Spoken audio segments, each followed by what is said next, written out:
head coach Kamie Ethridge and student athlete Charlisse Walker and Bella Murekatete. Kamie, if you'd like to start us off with an opening statement, and then we'll open it up to questions. First of all, thanks to the Pac-12, just the office and everybody that puts this on. Thank you for being here, the media. It means the world to us, and obviously it's a big deal for me to present Charlisse and Bella here as representatives of our program. Couldn't be more excited for them to get to experience a day like this that kind of does it second to none, like the Pac-12 does. So really excited about that. Our team is in a good spot. I mean, we're not super healthy, but nothing is too drastic and nothing is going to be long-term health related. So if this is the time to be a little bit injured and banged up, I'm happy for that. Charlisse has been she's been out of the country the last 2 weeks, so we've had to learn how to play without her on the floor, which hasn't been the most fun thing to do. But we're excited to get her back into our routine and our team. And I do think it's probably been very beneficial for a lot of our players to have to do a little bit more and be dependent on a little bit more with her being out of the gym. But I think the big question for us is, have we replaced Crystal Walker? And I would just say no, but I do like a couple of freshmen that are standing pat, and I think going to be surprises to you when we get to playing in the Pac. So I think we're in a good spot. I know there's excitement. Our two best players sitting right here in front of you were our two hardest workers this summer, and they improved the most. So really excited about their leadership and what they've been doing and just their growth in their game and how they're prepared to lead us this year. All right, with that, we'll open it up to questions. Please, just a reminder to state your name and affiliation. We'll start with Michelle here on the front row on the left. Hi, Michelle Smith, Pac12.com for the players. What's changed in terms of what you view as success in this program, how you think others view you in terms of expectations? How much have you guys felt that change over the last 2 or 3 years? Yeah, I think in terms of how we view success now, over the past 2 years, obviously, we weren't regarded or ranked in the highest ranks or anything like that. And so I think we've really been trying to establish more of a winning culture. Over the past 2 years, we've really started doing that. Trying to bring that culture back into the gym this year has been good. I mean, we bring back a lot of our core players, and all of us collectively, buy into that mindset. And it's just, how we can go about bringing our new players into that mindset as well, and really giving them the confidence to be a part of a successful culture. So I think, going into the season, we have set high standards for ourselves, and we have goals that we want to achieve, and getting back to the tournament and making a run in a tournament is definitely one of those goals. So, like Charlisse said, we've changed. We want to change Pullman as a basketball school, as a place that women basketball wants to come and play and go to the tournament every year and go farther than the first round and just keep the tradition going. Go over on the right-hand side in the back. Sure, thanks. James McConey from Sky New Zealand, and the crowd goes wild. I've got a question for you, Charlisse. Only one Kiwi has ever played in the WNBA.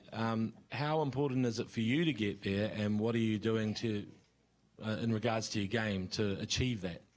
Yeah, I've actually met Megan. She played with my mum, who's in the Torfern. So it's a pretty cool legacy that she has, especially back home. She's definitely on a big pedestal, and a lot of girls like myself growing up saw that as, kind of the peak that New Zealand players want to get to. And personally for me, it's been a big goal of mine for a while, probably even before I came to college. And so now that, I'm getting probably closer to that stage, I've really been just trying to focus on developing my game in as many areas as I can, being versatile, which playing under Coachy, she really allows all of us players to do that. She doesn't just put us in one box and have, one role for us, which I think has helped my game a lot.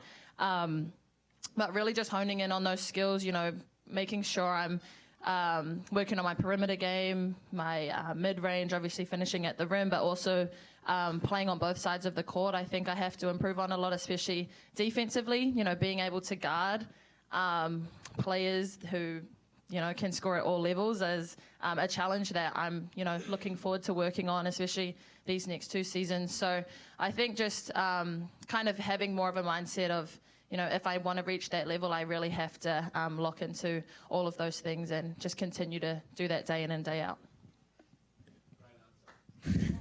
We'll go to Ann here on the left, and then Kevin back on the right. Ann with the Pac-12 Networks. And perhaps Charlisse just answered this question, but Kamie, right out of the chutes, you said that these two have improved tremendously. If, from a coach's vantage point, if you could give us the lowdown on that. And Bella, from your self-perspective, the things that you say, okay, here's what I need to work on according to coach. What did you want to work on according to you? According to me, I over the summer, I worked on being in shape. I worked on being physical. I worked on my shot. And I worked on just being more explosive, not just being just a typical post, but also worked on my handles and everything. You guys gonna see a different Bella, explosive, can shoot, and just can run more than 3-4 minutes. Well, first, you know, I told the story a little bit about Bella. Sorry, Bella, but I'm going to say it again. I think our strength coach had to Bella-proof the weight room because she was cheating reps, and so he came up with a new system and the whole group had to count to make sure Bella was at the station and started. So had to change that just to Bella-proof it, and that was all the way after the season last year. And I don't know when it happened, April maybe, still in that period, she changed. And she got serious about the weight room. She was, you know, beyond, you just got committed there. And it transferred over to the court when we sent them home with workouts that she was able to do on her own. The conditioning she committed to do on her own.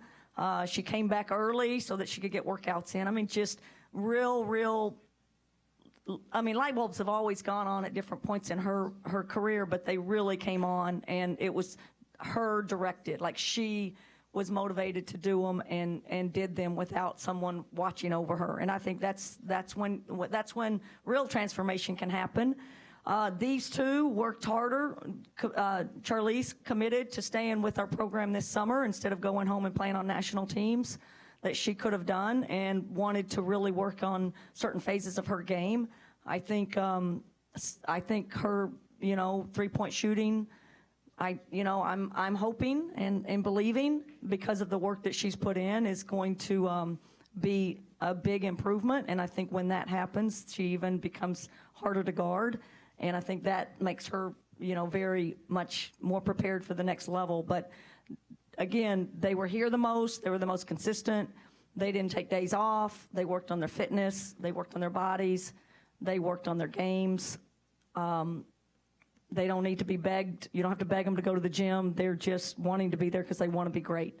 And they lead by example, and they did all summer long. So that's what makes me really, really confident in the leadership of our team. Go to Kevin next on the right. Kevin Dan at Pac-12 Networks. Bella, I'm curious, as the first Rwandan player to make the Division I level and someone who's played for the national team, how have you seen kind of the sport grow, not only in your country, but in Africa overall? I know there's been emphasis on basketball without borders in Africa and developing talent in the continent of Africa.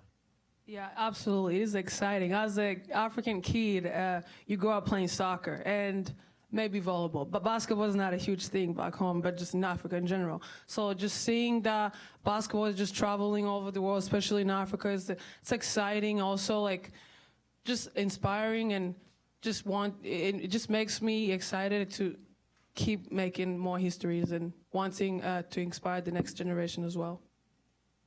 We'll go to the front left here, Matthew. Coach Matthew Walter from The Next. You talked a little bit about it in your opening statement, but with Crystal gone, how do you take some of the pressure and the scoring responsibility off of Charlisse? She's such a high usage player. Who are the other people that you can rely on when Charlisse isn't in the game, or when she just, she's been, defenses are focusing on her to help to make you guys sort of score a little bit easier besides her? She will always be in the game, so just keep that in mind. But yeah, I do think if we look at our team in the past, I mean, we just asked Charlisse to do too much.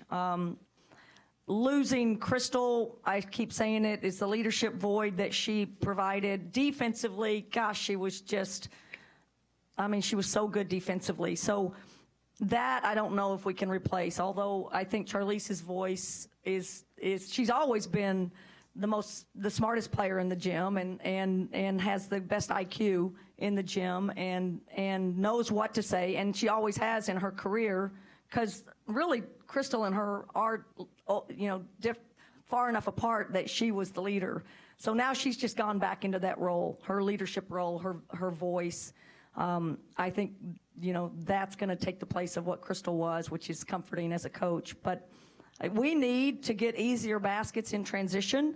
We need to find ways to do that, and that means maybe getting different people on the block. I think Charlisse is someone we need to get, to be on the block at times, because she's such a good playmaker.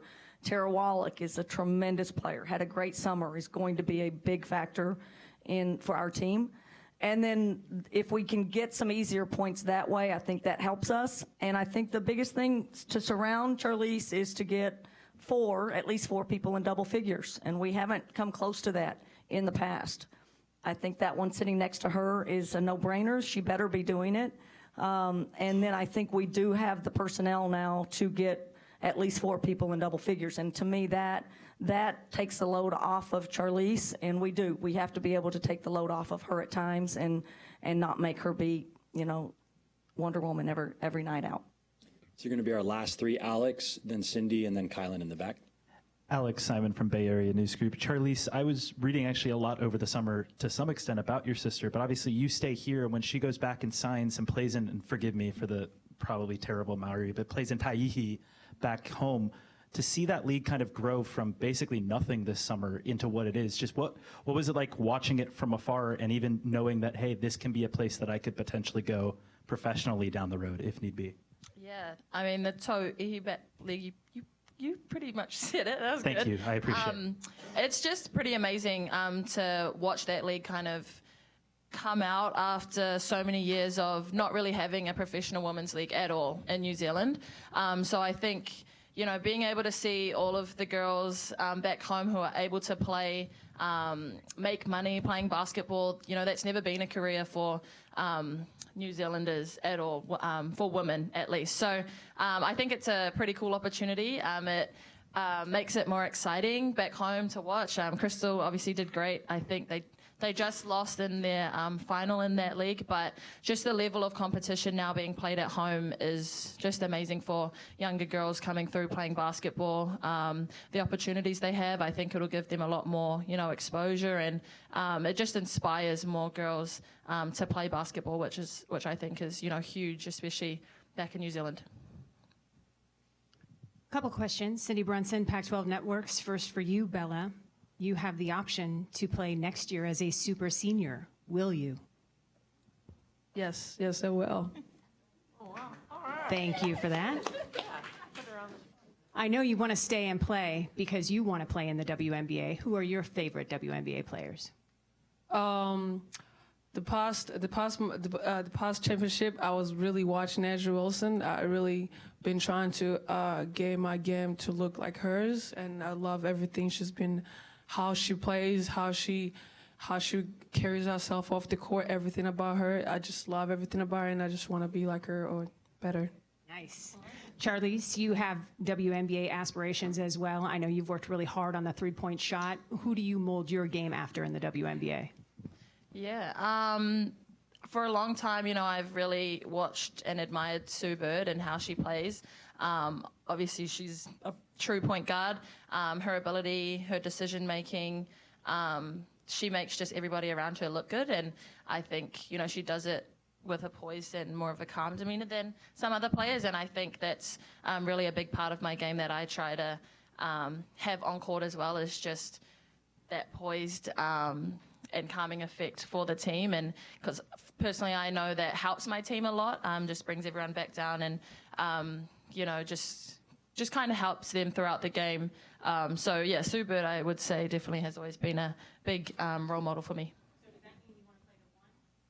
I mean, I'll probably play some 1 this year, so. Charlisse could play the 1 and 2 and 3 and 4 and 5. She could do that. All right, Kylan in the back on the left. This question is for Coach. Hi, Kylan Mills with Pac-12 Networks. Your team put together such an impressive regular season. Last year, 19 wins, the most in program history, but fell just short when it came to tournament play in both the Pac-12 and NCAA. What do you feel like you learned from those experiences, or maybe some of your biggest takeaways that will help your team, kind of get to that next tier, that next step this season?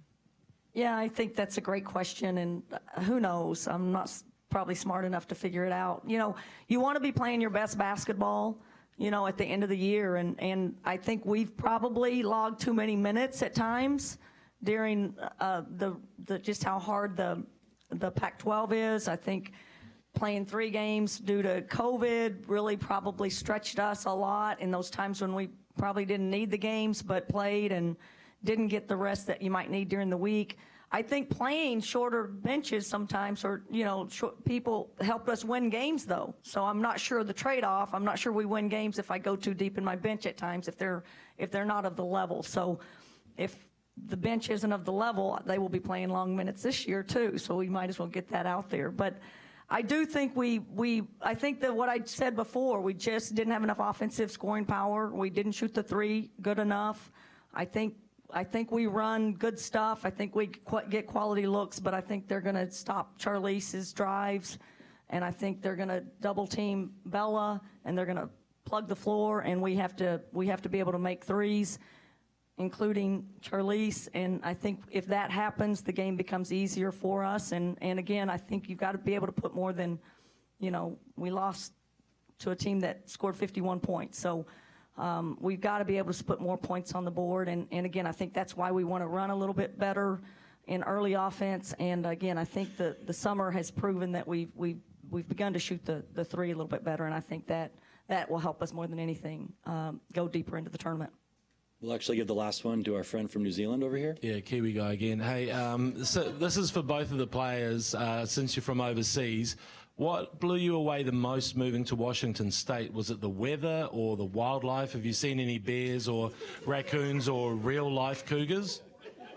There's actually squirrels all over the place. Like, it's crazy. But the weather, we get 4 seasons, so it's pretty cool. I get 1 season back home in Africa. I just get summer, that's all. But Pullman, you get winter, fall, spring, and summer. That's pretty cool. Yeah, I wouldn't say the weather. I mean, we get 4 seasons back home, so not that. But probably the biggest change or difference for me would be the food. It's just very different. I mean, you don't get like kumara back home or any of the native foods, so I miss that when I'm here.